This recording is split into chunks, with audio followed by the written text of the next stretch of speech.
vamos a grabar la plática del día de hoy para que después sea retransmitida en nuestro canal de YouTube y en su momento. En este momento estaríamos haciendo la transmisión vía nuestras redes sociales a través de nuestra página de Facebook. El Cuerpo Académico de Ecología y Diversidad Faunística fue fundado en 2003, ya hace prácticamente 20 años, de los cuales la mitad de ellos estamos consolidados ante PRODEP de la Secretaría de Educación Pública. Durante este tiempo hemos estado trabajando arduamente con respecto a la fauna silvestre de México. Y uno de los aspectos que más nos interesan actualmente es el efecto que van a tener las actividades humanas en dicha riqueza y abundancia de la fauna silvestre mexicana.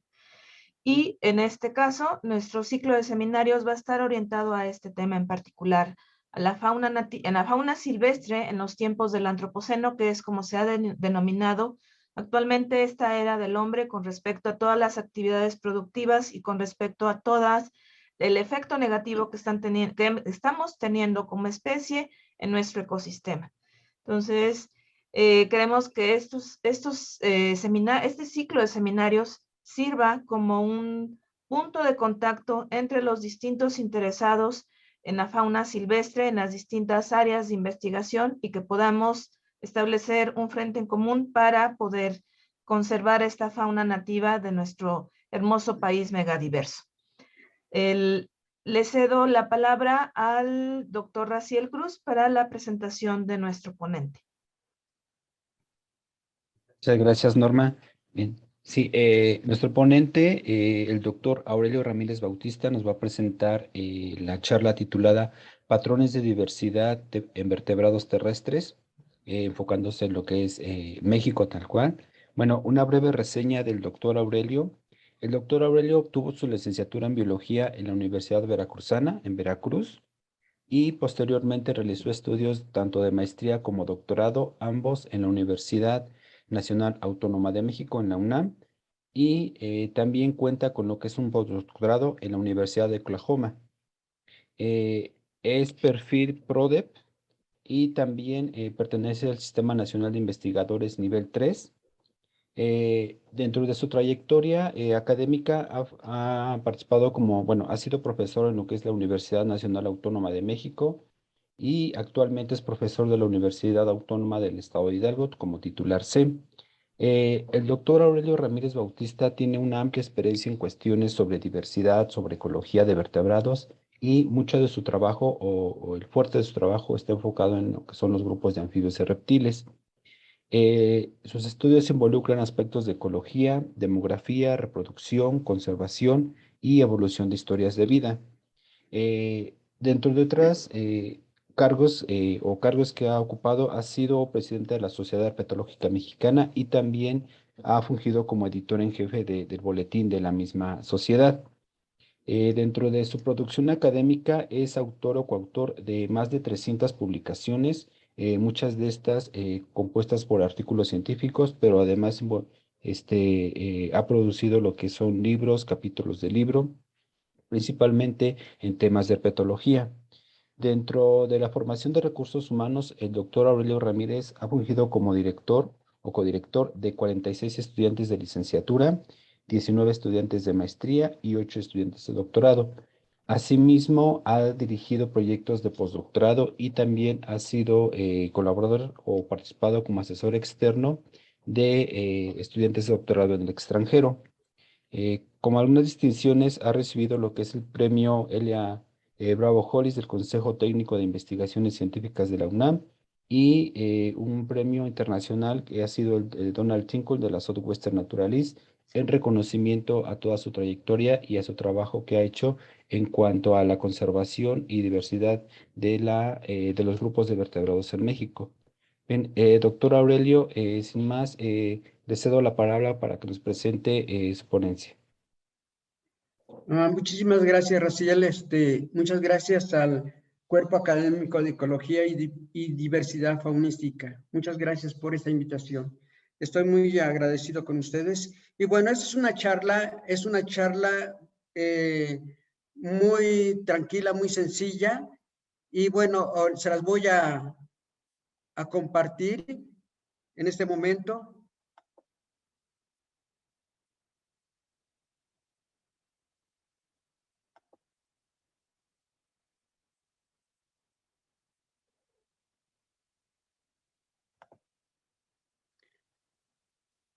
¿La ven, verdad? Adelante, doctor. Sí, muchas gracias. Bueno, voy a hablar sobre patrones, como ya mencionaron en el título, patrones de biodiversidad en vertebrados terrestres. Es una charla muy tranquila, muy sencilla. Y bueno, esta la he dividido en tres secciones, pero muy breves. La primera es hablar sobre los puntos básicos sobre la riqueza y biodiversidad. El segundo punto es, hice un modelo hipotético sobre los patrones de biodiversidad. Y el tercer punto son los estudios, el tipo de estudios que hacemos en el laboratorio en el contexto de biodiversidad. Quiero decir que voy a hablar de los vertebrados terrestres, pero sé perfectamente bien que en esta universidad pues hay especialistas en aves, especialistas en mamíferos, y por supuesto ahora con el doctor Raciel Cruz Elizalde, pues están los anfibios y reptiles. Entonces, pero lo voy a hablar de una manera muy sencilla, muy tranquila, y bueno, voy a empezar.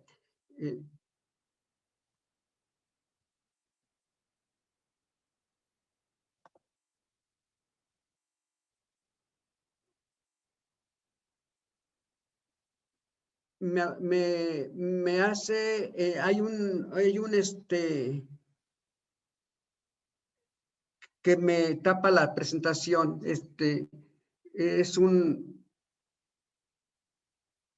cajita que dice continuar o salir de la reunión, pero está frente a mi presentación.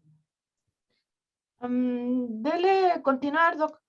¿Continuar? Sí. Bueno, así, muchas gracias, Norma. Bueno, el término de diversidad biológica hace referencia a la variedad de seres vivos que tenemos sobre la Tierra. Y como todos sabemos, esa está representada a diferentes niveles de organización, que pueden ser desde átomos, células, tejidos, órganos, genes, individuos y poblaciones, así como especies.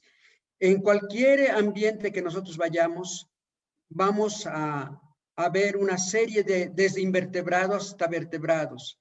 Es ahí donde vamos a ver esa actividad, ese movimiento, esas interacciones. Entonces, la diversidad, la biodiversidad compone varios tipos de vida que se encuentra en un área geográfica determinada. De las plantas y los animales y los microorganismos que se encuentran en ese ambiente, y también los microorganismos como son las bacterias conforman este mundo natural.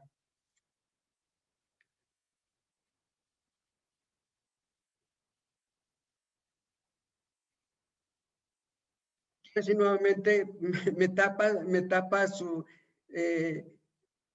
el cuadro de todos ustedes, y no sé por qué, entonces no sé qué podemos hacer aquí para cambiar un poquito la pantalla para que yo pueda ver.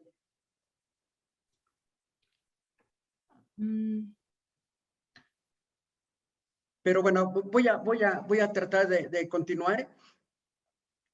Y bueno, una de las características más conspicuas de la biodiversidad es que no se distribuye de manera homogénea. Los patrones espaciales y la diversidad que forman los procesos asociados con los mismos han sido estudiados desde hace mucho tiempo a diferentes escalas. Una de ellas es la ecología de poblaciones.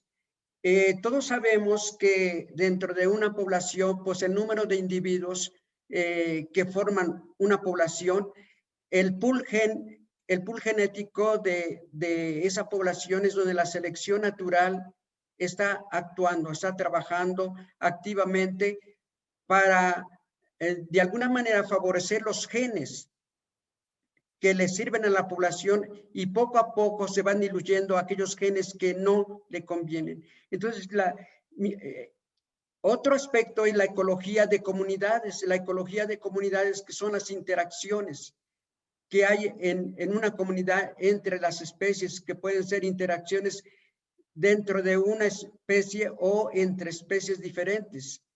La biogeografía, que es muy importante para el conocimiento de la distribución de todos los seres vivos, juega un papel muy importante en la biodiversidad. Así la macroecología también, que estudia los patrones y procesos ecológicos.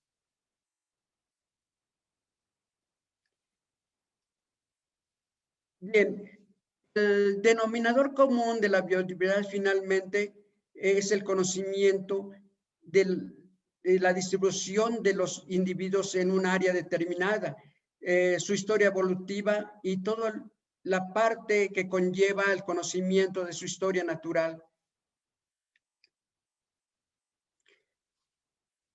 Conocer los patrones de biodiversidad, pues tenemos que conocer muy bien la distribución de los individuos, la distribución de todos los grupos biológicos conocemos, y para eso, entonces, esto se deriva de indicadores de la biodiversidad biológica, que es la riqueza de especies, que es el número de especies que se encuentran en una región determinada, un sitio determinado, lo que nosotros conocemos como riqueza de especies. Entonces, el número de especies de un taxón superior de una región determinada es lo que nosotros podemos llamar diversidad alfa. Y viene para conocer la diversidad alfa, pues uno debe de conocer muy bien la distribución de los individuos en una área, en una región, en un tipo de vegetación, y los métodos para medir esta diversidad, pues de acuerdo al grupo biológico. Entonces, dentro de los invertebrados y vertebrados, cada uno de estos tiene diferente diseño metodológico. La diversidad de alfa varía de forma, puede variar de forma temporal y de forma espacial. De forma temporal, en esta figura, pues nos está indicando esta variación temporal y espacial. Temporal nos muestra en una época de seca y en una época de lluvia cómo va variando esta biodiversidad, esta riqueza de especies. Así también de manera espacial, pues en los trópicos se sabe que ocurre la mayor riqueza de especies.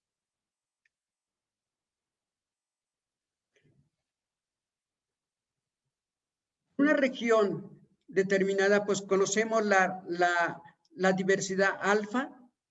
En una región determinada, la región alfa, el reemplazamiento de especies que es entre esas áreas, el reemplazamiento de especies es lo que nosotros conocemos como diversidad beta.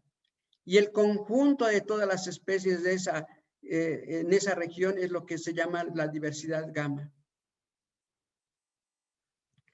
Aquí estamos viendo en esta figura que nos representa la riqueza de especies en cada uno de estos puntos, el reemplazamiento que puede ver entre uno y otro sitio, que es la diversidad beta, y todo el conjunto de especies que se pueden encontrar en toda esa región es la diversidad gamma.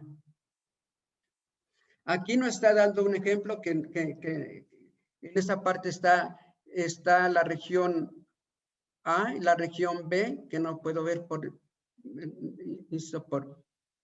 pero yo creo que ustedes sí ven muy bien. Entonces, tenemos aquí cada uno de estos sitios, 1, 2 y 3, son 4 especies. 4 especies, entonces tenemos una riqueza de especies de 4. Hay poco reemplazamiento de especies, la diversidad beta es baja. Y tenemos como diversidad gamma 4 especies.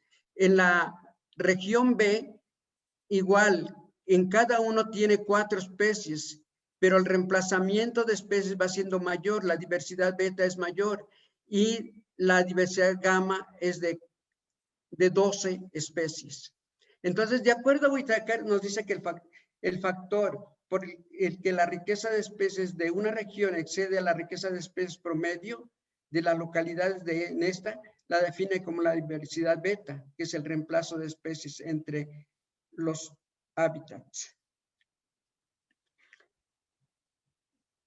Ya dije previamente, la latitud es un factor muy importante para conocer la riqueza de especies, y en las bajas latitudes, en el Ecuador, por ejemplo, la riqueza de especies es mayor. Aquí en esta fotografía, en esta gráfica podemos ver la alta riqueza de especies que se encuentra cerca del Ecuador. A medida que se desplaza hacia el norte o hacia el sur, esa riqueza de especies baja. Tenemos también que la altitud es un factor muy importante en el conocimiento de la riqueza de especies. Aquí tenemos que a menor altitud la riqueza de especies es mayor, conforme la altitud va siendo mayor, la riqueza de especies disminuye. En otros grupos de vertebrados como acuáticos, pues son otras características, otros factores que influyen en el conocimiento de la diversidad, que es la profundidad, el pH en organismos acuáticos. Entonces, para entender el término de biodiversidad tiene que integrarse varios componentes, especies en un área determinada, el número de individuos de cada especie, la distribución geográfica, que es muy importante, las interacciones dentro de una comunidad vegetal, que es también son componentes para entender la riqueza y biodiversidad de especies. La equidad es un factor también importante, es un componente también importante en la biodiversidad, que es la distribución de los individuos entre las especies. Aquí tenemos un ejemplo hipotético, la comunidad 1 y comunidad 2. Ambas tienen 100 individuos, pero la distribución de los individuos entre las especies es diferente. Tenemos en la comunidad 1, tenemos 4 especies, también en la comunidad 4 especies, pero el número de individuos es muy equitativa en la comunidad 1, no así en la comunidad 2. En la especie A es la especie dominante la que domina con un mayor número de individuos. Y esto nos está indicando entonces que la comunidad 1 presenta la mayor diversidad. Con cualquier índice que nosotros dicen, hoy día se maneja que hay más de 100 índices diferentes, pero los índices más comunes que manejamos con cualquier índice, común o no común, vamos a ver que en la comunidad 1 presenta la mayor diversidad que la comunidad 2.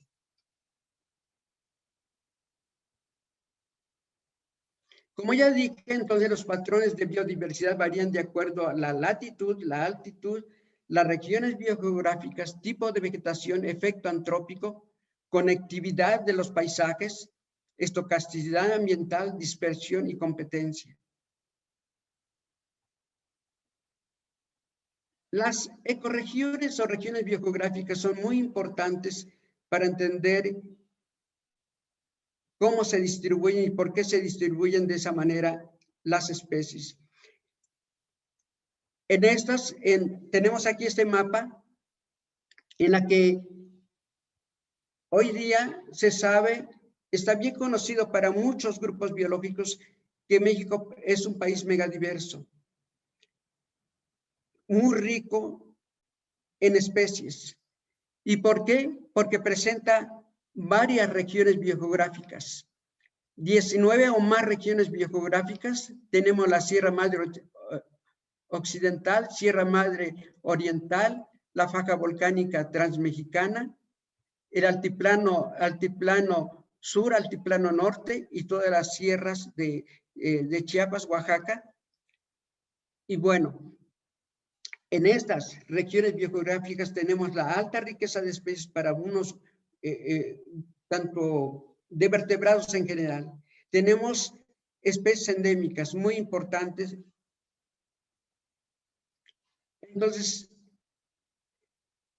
con la información de datos que uno va generando con los grupos de nuestro interés, nosotros podemos conocer a una escala mayor que en ciertas regiones presenta que puede ser un área muy grande, como es la parte del norte de México, Chihuahua, Coahuila, que son regiones muy grandes en extensión, sin embargo, con baja riqueza de especies. No así para otras regiones, para otras áreas, por ejemplo, regiones que se conectan una con otra, presentan una alta riqueza de especies y los patrones de riqueza, de biodiversidad son muy complejas, como son, por ejemplo, Hidalgo, Querétaro, Puebla, que en esas áreas se encuentran varias regiones, convergen varias regiones biogeográficas, la riqueza es alta, los patrones son complejos. Y bueno, todas las compilaciones de datos que nosotros vamos obteniendo con los vertebrados terrestres nos van mostrando esa riqueza de una manera muy general. Y bueno, entonces nosotros tenemos que, con esa información que uno va recopilando de los diferentes grupos biológicos, en este caso, en mi caso, con los anfibios y reptiles, uno obtiene un conocimiento, va uno obteniendo un conocimiento amplio sobre la distribución, viendo los patrones de distribución y también conociendo qué grupos de anfibios o de reptiles son más complejos que otros. Entonces, la mayoría de los grupos biológicos parece que la mayor riqueza de especies se encuentra en las zonas tropicales de México. Con toda esta información que se puede generar o se ha generado con el grupo de los vertebrados, se han hecho estudios, se ha mapeado esa información y se han colocado, se han vaciado en mapas a una escala de 0.5 grados y de esa manera nosotros podemos conocer cómo están los patrones de distribución, los patrones de riqueza de especies de varios grupos biológicos, y en este caso estamos viendo que la mayor concentración ocurre en las zonas tropicales.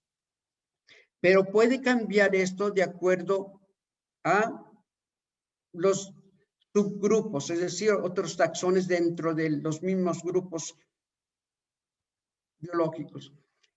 Por ejemplo, los mamíferos. Las áreas de mayor concentración, pues, ocurren en el sureste de México, como Veracruz, Tabasco, Chiapas.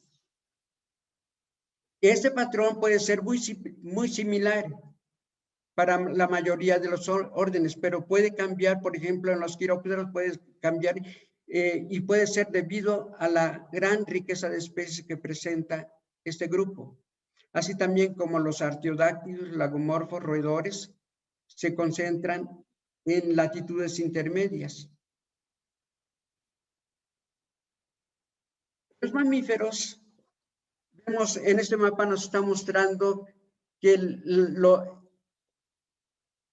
la parte norte de México es un área geográfica donde está más estudiada, donde se tienen el mayor número de registros. Y bueno, también tenemos en la Sierra Madre Occidental la faja volcánica transmexicana, pero hace falta más estudios en otras áreas de México.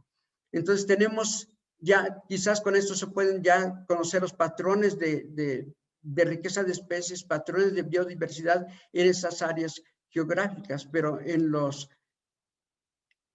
sitios donde está viendo que hace falta trabajo, es necesario hacerlo. Las aves es otro grupo que ya se tiene también mucho trabajo, y también vemos que la gran riqueza de especies se encuentra en las tierras bajas de la planicie de México, el istmo de Tehuantepec, península de Yucatán y costas del Pacífico. En este mapa nos está mostrando la riqueza de especies y que sigue en el mapa A y en el mapa B vemos las especies endémicas y cómo siguen casi el mismo patrón. Y también está mostrando que la mayor riqueza de especies se encuentra en la parte del sureste de México. En los anfibios y reptiles ocurre un patrón muy similar. La mayoría de las especies, la mayor riqueza de especies se encuentra en la parte del sureste de México. Oaxaca, Veracruz y Chiapas son los estados más ricos, con una alta riqueza de especies. En el caso de los anfibios se distribuyen en casi todo el mundo. Los países más ricos hasta hoy conocidos Colombia, Brasil, Ecuador y México. En México tenemos el número de especies ya actualizado y se sigue actualizando porque se están describiendo año con año un número muy grande de especies y así debe suceder. Estos son datos no tan recientes de Colombia, Brasil, Ecuador, pero siempre estos tres países ocupan los primeros lugares y dicen que México en anfibios entre el tercero y cuarto lugar está. Entonces, pero como dije previamente, la mayor riqueza de especies se encuentra en las partes más húmedas de estos países.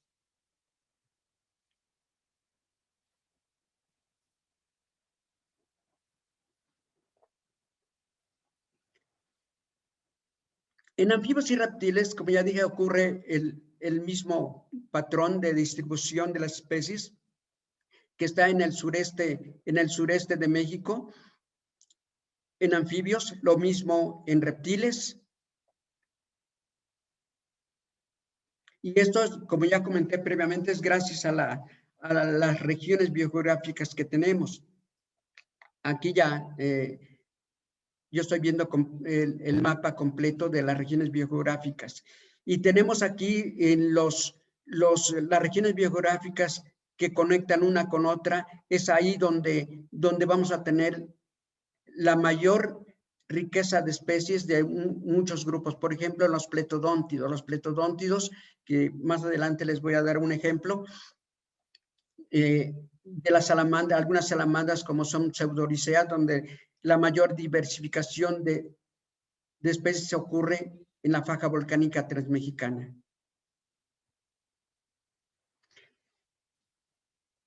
Las zonas de contacto o las zonas de convergencia es donde tenemos el mayor número de endemismos, la mayor riqueza de especies, un número muy abundante en número de individuos de cada una de los especies de estos grupos, de algunos grupos tanto de reptiles, de algunos anfibios como son pletodóntidos, y es ahí donde le han llamado las áreas hotspots por este número de endemismos, por esta riqueza de especies. Entonces son muy importantes estas zonas biogeográficas en el caso yo creo que de muchos grupos, no nada más de los anfibios y reptiles. Aquí hay un ejemplo que tengo como dije previamente, los estados más ricos en cuanto a anfibios y reptiles, pues es Oaxaca, Chiapas y Oaxaca y Veracruz. Este es un ejemplo que tengo para el estado de Veracruz, que tiene una alta riqueza de especies, casi cercana a Oaxaca. Oaxaca son casi 400 especies entre anfibios y reptiles. Veracruz tiene 359 especies. Y la Sierra Madre Oriental, tenemos la Sierra Madre Oriental, la faja volcánica transmexicana, el Golfo de México, las tierras bajas del Golfo de México, la Sierra de los Tuxtlas, y cada una de ellas está representada por el número de especies y cómo comparte con las otras regiones, cómo está compartiendo cada una de estas con las otras regiones biogeográficas. Entonces, este es un ejemplo de cuando convergen esas sierras, el número de especies aumenta. En salamandras, en Pseudoericea, tenemos aquí que este grupo, este género, se ha especiado en la faja volcánica transmexicana, parte de la Sierra Madre Oriental y Occidental. Es ahí donde se ha diversificado. Tenemos un ejemplo de leprosa, que es donde ha radiado en la faja volcánica transmexicana, y hoy día existe un conocimiento muy grande sobre la distribución de este grupo y se siguen encontrando nuevas especies. Y bueno, eso es lo que tenemos. Otra de las familias también muy conspicuas es la familia Illide. Y es muy conspicua por el alto número de especies, el número de géneros que representa, que son 97 especies, 66 de estas especies son 66 de las 97 son endémicas a México. Tiene amplia distribución en gran parte de la República Mexicana, pero principalmente la mayor riqueza de especies ocurre en el sureste de México. En el caso de los reptiles, como ya dije previamente, la mayor riqueza de especies se encuentra en la parte del sureste de México, pero existen grupos como los crotalinos, que la mayor radiación ocurre en la parte del altiplano mexicano, norte de México y sur de Estados Unidos y norte de México. Es ahí donde se ha radiado este grupo de los crotalinos. Otro de los grupos también es Genosaurus. Genosaurus tiene una distribución disyunta, pero la mayor radiación de especies ocurre en la parte del sureste de México.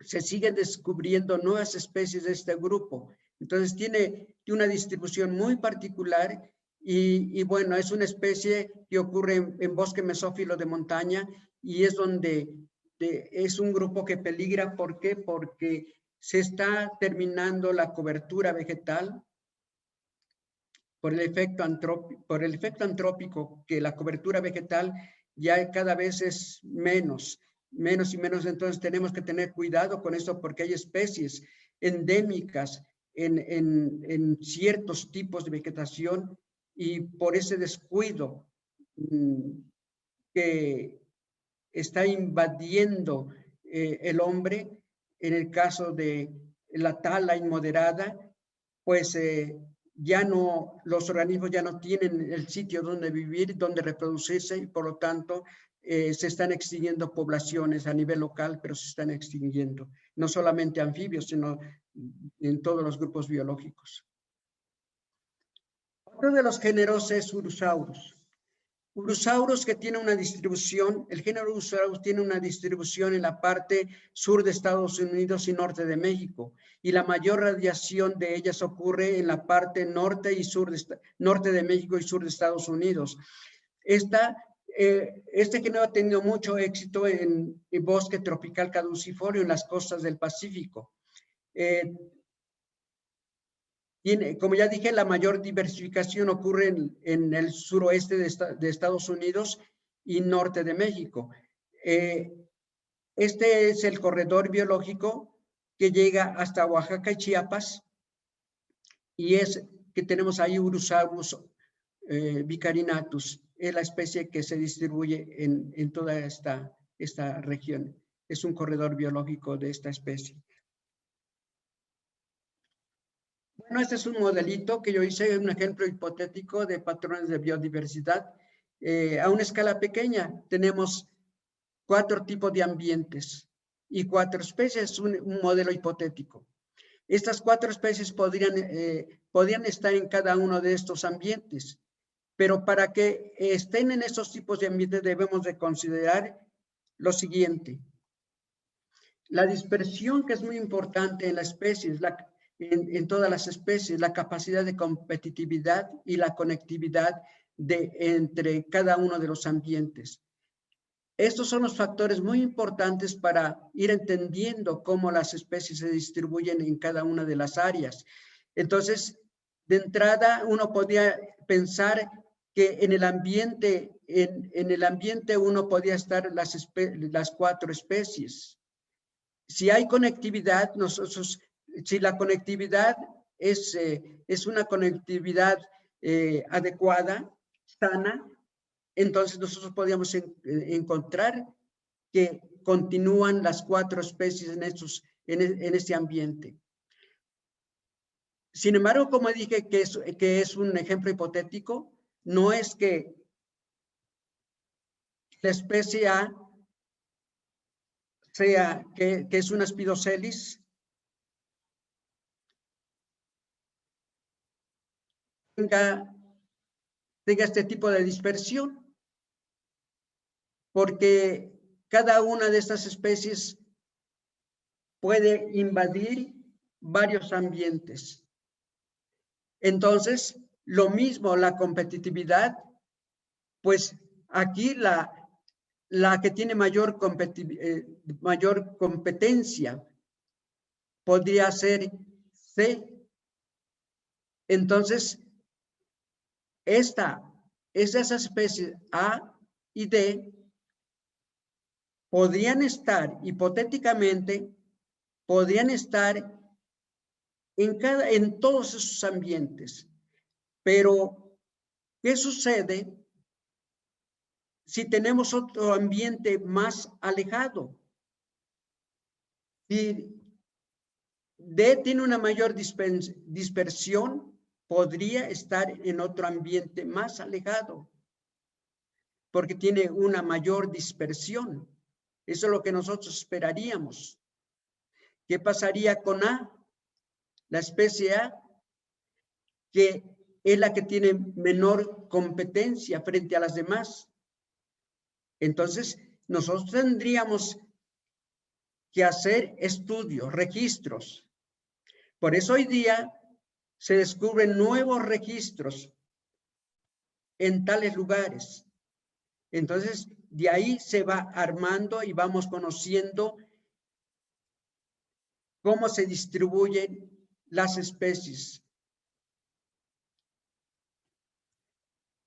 Sin conectividad es el riesgo más grande que hoy todos los grupos biológicos están pasando.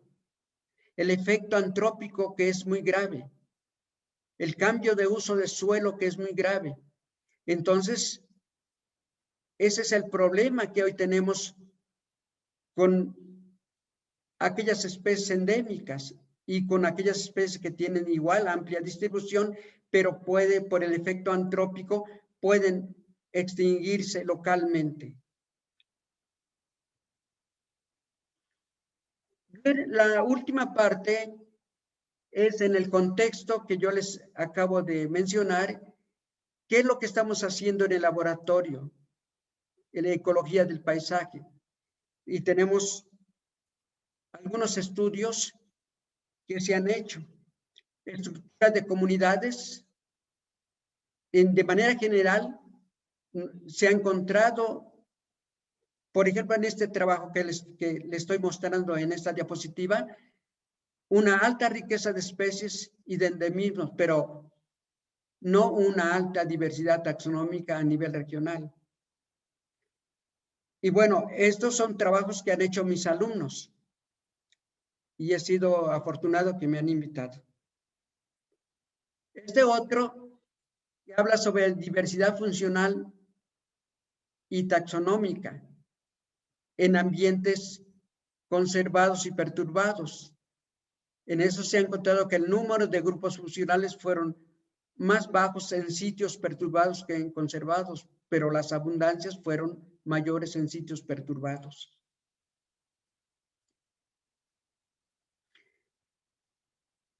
También se han hecho este trabajo del grado de pérdida de especies entre ambientes, con el ambiente y uso de suelo.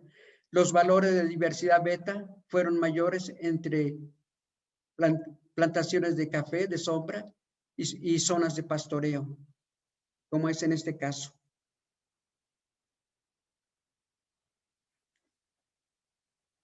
Diversidad y composición de especies. Estos trabajos analizan la riqueza de especies y su estado de conservación.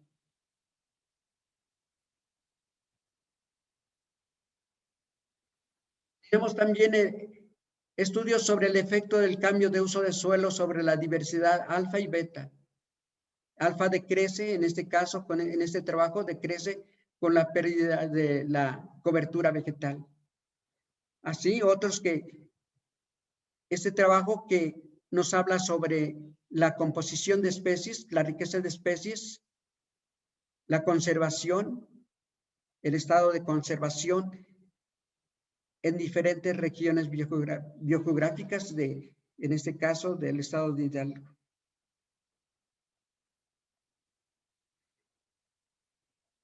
Y un trabajo que acaba de salir por el autor que aquí está presente también, que acaba de salir, que es igual que fui invitado, muchas gracias. Es un trabajo que se realizó en una zona fuertemente antropizada y analiza la riqueza de especies, la diversidad taxonómica y funcional. Ambientes con un bajo número de especies presentan valores más altos de diversidad taxonómica que los de mayor riqueza de especies. En el laboratorio también se han hecho y se siguen haciendo trabajos sobre patrones reproductivos en comunidad de anfibios y de reptiles. Este trabajo, en este se encuentran 3 patrones reproductivos. En una zona árida que aparentemente no encontraríamos o muy pocas especies de anfibios. Sin embargo, 7 especies de anfibios se reproducen en casi todo el año. Un grupo de especies que presentan un patrón en la que se reproducen en la parte más húmeda del año. Otro grupo que se reproducen previo a la estación de lluvias. Y otro que se reproduce parte de lluvia y parte de secas. 3 patrones. ¿Y cómo se reparten el recurso espacio, el recurso tiempo? Y bueno, eso es todo. Muchas gracias. ¿Hay alguna pregunta? Muchas gracias, doctor Aurelio. Bien, damos espacio al lugar para preguntas. ¿Alguien de los asistentes tiene alguna pregunta? ¿O existe alguna pregunta en la página de Facebook?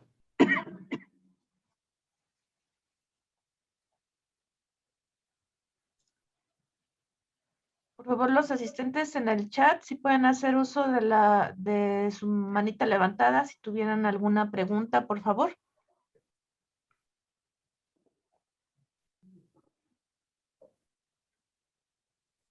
Creo que no.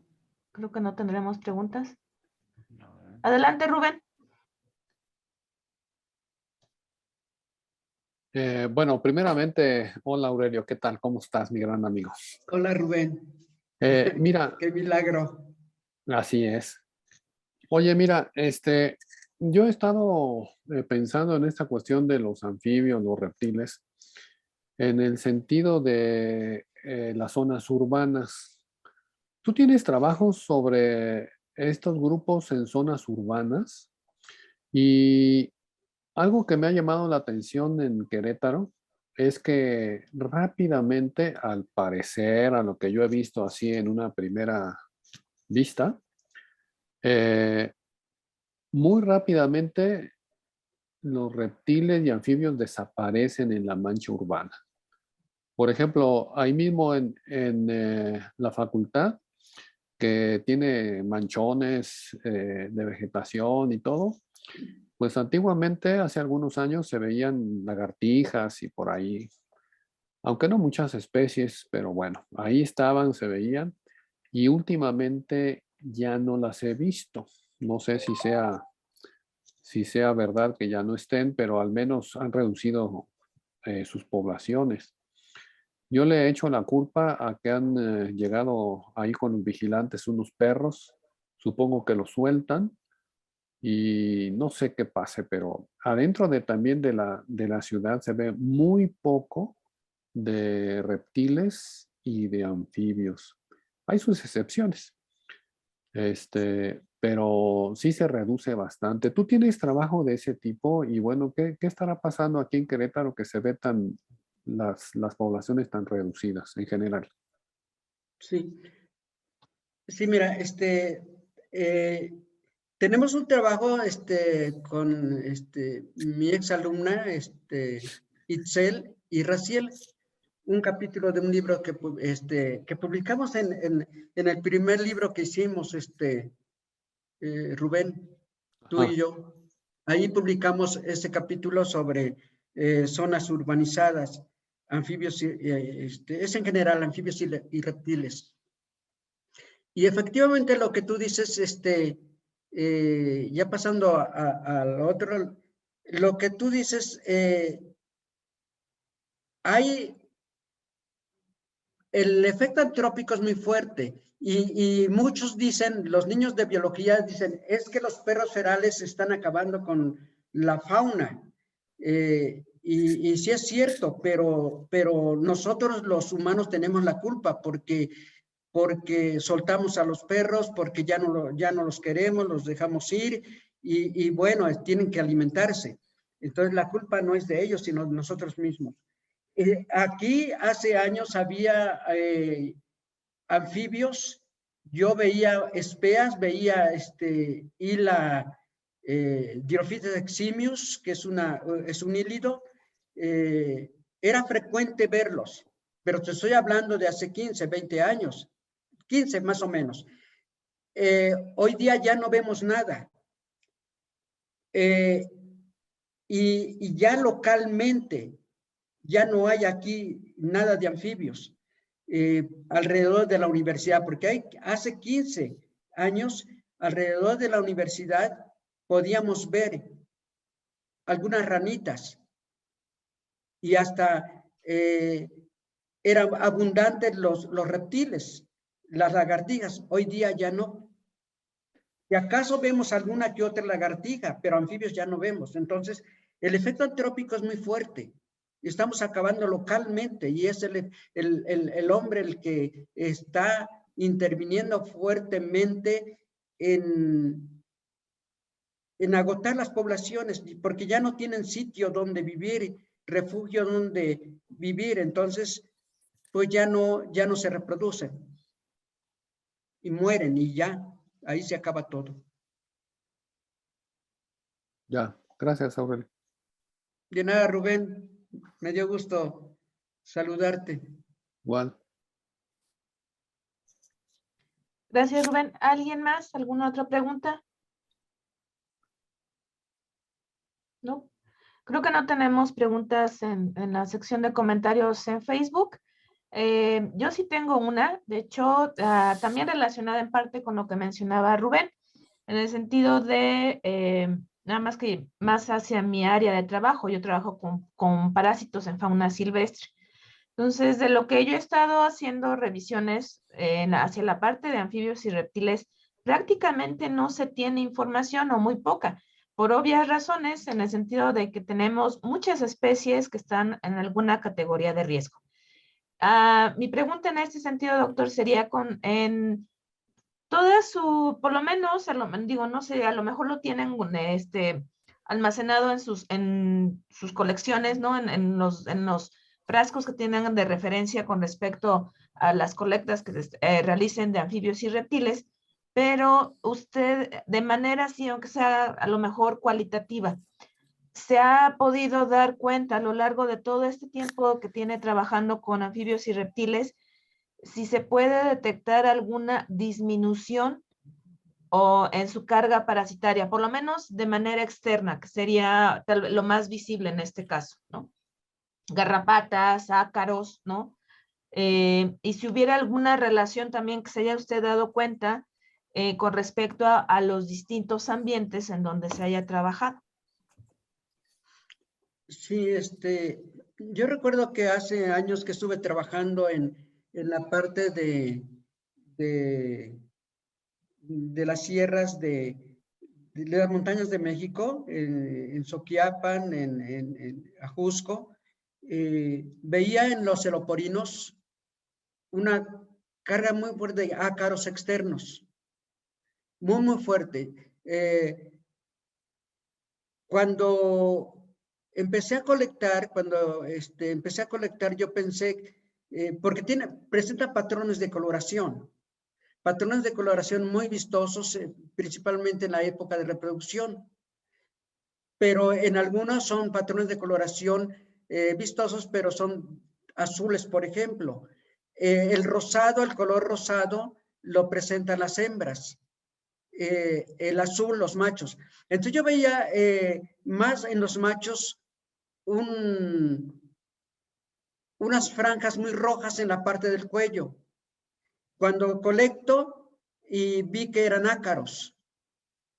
Y yo las asociaba que digo, bueno, puede ser como una simbiosis en que el macho puede de alguna manera exhibir a sus adversarios ese patrón de color y el adversario ahuyenta, se aleja, porque ese patrón de coloración puede ser como un hostigamiento al invasor.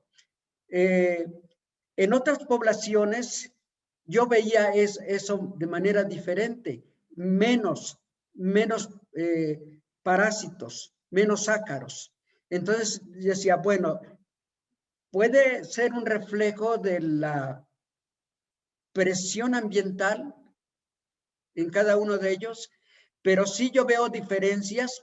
En el caso de Chamela, pues trabajé también en Chamela y los parásitos eran, los ácaros externos eran menor, presentaban menos o a veces casi nada. Solamente en la parte de las ingles sí presentaba alguno que otro parásito, ácaros. Entonces sí hay variaciones. Si uno ve los diferentes ambientes, sí ve uno variaciones en cuanto a esa, porque son ácaros. También vi nemátodos. Cuando hacíamos las disecciones, hacíamos de reproducción, teníamos que abrir en la parte ventral, pues sacábamos todos los órganos y ahí encontrábamos los parásitos, pero más bien en el intestino. Sí, muchas gracias. Sí, es que realmente todo eso, yo creo que sí, digo, a mí me parece sumamente interesante. Aparte porque no hay nada publicado para México, entonces yo creo que ahí hay un enorme potencial para generar información con respecto a las comunidades parasitarias de anfibios y reptiles. De hecho, ya es algo que he estado platicando con el doctor Raciel para ver si podemos hacer algo aquí en Querétaro, ¿no? Para la parte de la reserva, es algo que también tenemos ahí pendiente, ¿no? Porque siendo un país megadiverso y siendo de los primeros lugares en anfibios y reptiles a nivel mundial, y no tengamos casi información de su carga parasitaria, pues sí, es algo que todavía falta por hacer. Tenemos muchas cosas por hacer realmente, ¿no? Para que en el caso de los que vienen atrás de nosotros, como usted lo mencionaba, de todos los chicos de biología, tanto en el caso de la licenciatura de aquí de Querétaro como ustedes allá en Hidalgo, pues tenemos mucho todavía donde trabajar y que estudiar. Sí, ¿no? yo creo que eso lo que tú dices es muy interesante, porque yo creo, lo que yo observé y que ahorita recordé con lo que tú me estás diciendo, pero en su momento yo decía, ¿por qué en unos ambientes, la carga parasitaria, en este caso los ácaros, la densidad de población de ácaros es muy fuerte en algunas estructuras, en este caso en la parte gular y en las partes del pecho, pero en otras, la misma especie, yo hablo de Celoprus gramicus. Otras poblaciones de Celoprus gramicus no ocurría, tenía, pero no a un grado tan elevado como en otras áreas. Entonces la presión puede ser la presión del ambiente, que son diferentes presiones. Sí, totalmente puede ser la presión del ambiente o incluso puede ser la composición genética de la población de los Celoporus. Como están, si son en distintas partes y están independientes entre sí, es posible también que pueda ser esto, ¿no? Entonces sí sería muy interesante hacer ese estudio para saber por qué tienen esa diferencia en así de simple vista, ¿no? En abundancia de parásitos de estos ácaros en una población con un ambiente determinado con respecto a otra en otro tipo de ambiente, ¿no? De la misma especie, ¿no? Hablando de Celoporus. Sí, pues qué bueno, ojalá y se dé este proyecto. Ustedes ahí ya ahorita que están jóvenes y ya pueden ir a buscar en cualquier... Pues tenemos, lo bueno es que tenemos las sierras muy cerca. Aquí en Pachuca tenemos las sierras muy cerca, podemos ir. Y los Celoporus, en este caso Celoporus gramicus, que va en cualquier lugar y en ambientes muy contrastantes, porque es una especie en cuanto a su distribución, pues es muy generalista, anda en todos los ambientes. Entonces se puede hacer un proyectito de ese tipo. Qué bueno. Así es, ok. Pues sí, yo creo que sí, más adelante nos pondremos de acuerdo, pero sí ya lo hemos estado platicando con el doctor Raciel. Pues, si no hubiera alguna otra pregunta de parte de las personas que están conectadas aquí en el Zoom, creo que tampoco tenemos preguntas en Facebook. Entonces, le damos las gracias, doctor Aurelio. Fue una plática muy interesante. Y les pedimos a todos los demás que si es posible nos sigan en nuestras redes sociales de la página del Cuerpo Académico para que puedan estar al pendiente de las futuras pláticas de este ciclo de seminarios. En el chat encontrarán el enlace para el registro para la expedición de la constancia de nuestros asistentes, para que por favor se puedan registrar aquellos que ya hayan ingresado a través del enlace que se compartió en la publicidad de la charla. Ya no es necesario, pero en el caso de aquellos que sí hayan ingresado el día de hoy, por favor, regístrense para que, sobre todo en el caso de los chicos de biología de aquí de Querétaro, para que se les puedan expedir sus constancias. ¿Alguna palabra o algún otro comentario, doctor Raciel? No, ninguno, Norma, gracias. Simplemente agradecer al doctor Aurelio por su interesante charla. Como bien comenta, en general, los distintos patrones de distribución de los grupos de vertebrados son importantes. Yo creo que aquí, igual como biólogos, pues nos interesan ciertos grupos, ¿no? Distintos grupos de los que tenemos, pero obviamente muchos de estos están altamente relacionados, como bien mencionabas, Norma, respecto a los parásitos, distribución. Simplemente agradecer al doctor Aurelio por su interesante charla y también exhortar a los chicos a que sigan participando en estos ciclos de seminario que son obviamente creados o realizados para ustedes, para poder divulgar justamente lo que están haciendo distintos investigadores e investigadoras, obviamente, de tanto a nivel nacional y yo creo que como igual internacional. Muchas gracias, Raciel. Entonces, reitero el agradecimiento al doctor Aurelio y seguimos en contacto. Cuídense todos en donde se encuentren. Muchas gracias. Muchas gracias, Raz. Hasta luego, luego, Aurelio. cuídense. Muy bien. Norma. Cuídense mucho. Buenas tardes. Buenas tardes.